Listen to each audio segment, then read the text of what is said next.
नमस्कार दर्शकों, मैं आशा ठाकुर। आप देख रहे हैं यलगार हिंदी न्यूज। देखते हैं आज की बड़ी खबरें।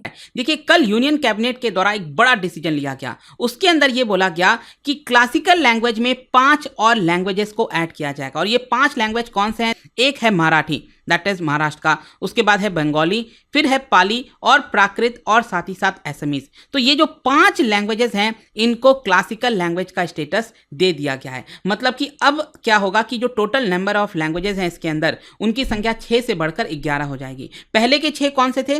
तमिल, संस्कृत, तेलुगु, कन्नड़ा, मलयालम और उड़िया। तो ये अभी तक 6 थे, तो 5 और ऐड कर दिया गया। मैं आपको बता दूं, सबसे पहला जो स्टेटस दिया गया था वो था तमिल को 2004 में, और जो सबसे लास्ट था वो था 2014 में उड़िया। मतलब 2014 के बाद अब जाकर लगभग 10 साल के बाद किसी लैंग्वेज को क्लासिकल लैंग्वेज का स्टेटस दिया गया। इनफैक्ट महाराष्ट्र के अंदर मराठी लैंग्वेज को लेकर काफी ज्यादा डिबेट हो रहा था, बहुत समय से मांग थी।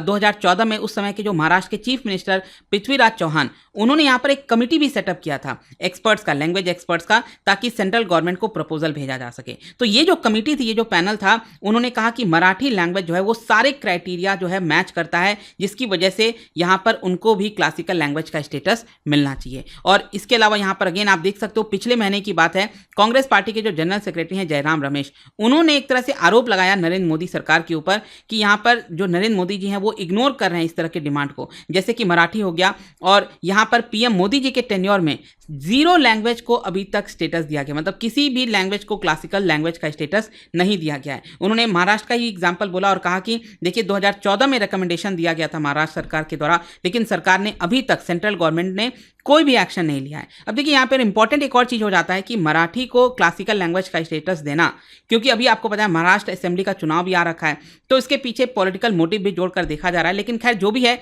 यहाँ पर आप देख सकते हैं अगेन जो बंगाली है उसको भी क्लासिकल स्टेटस मिला, और इसीलिए ममता बनर्जी जी का ट्वीट आया और उसमें उन्होंने कहा, most happy to share that Bengali या फिर Bangla has been finally accorded the status of classical language. उन्होंने ये भी कहा कि हम लंबे समय से कोशिश कर रहे थे कि मिनिस्ट्री ऑफ कल्चर से ये अप्रूवल मिल जाए, और हमने इसके लिए 3 वॉल्यूम्स ऑफ रिसर्च फाइंडिंग ये भी सबमिट किया था, लेकिन फाइनली हमारा जो वेल रिसर्च क्लेम था उसको भारत सरकार ने एक्सेप्ट कर लिया है। इसके अलावा यहाँ पर आसाम के भी जो चीफ मिनिस्टर हैं हिमंता बिस्वा शर्मा, उन्होंने भी ट्वीट किया और कहा कि असमीज भी अब क्लासिकल लैंग्वेज के श्रेणी में आ गया है, और उन्होंने नरेंद्र मोदी जी को धन्यवाद दिया और साथ ही साथ कहा कि ये दिखाता है कि जो आसाम का यूनिक सिविलाइजेशन है, it has withstood the test of time.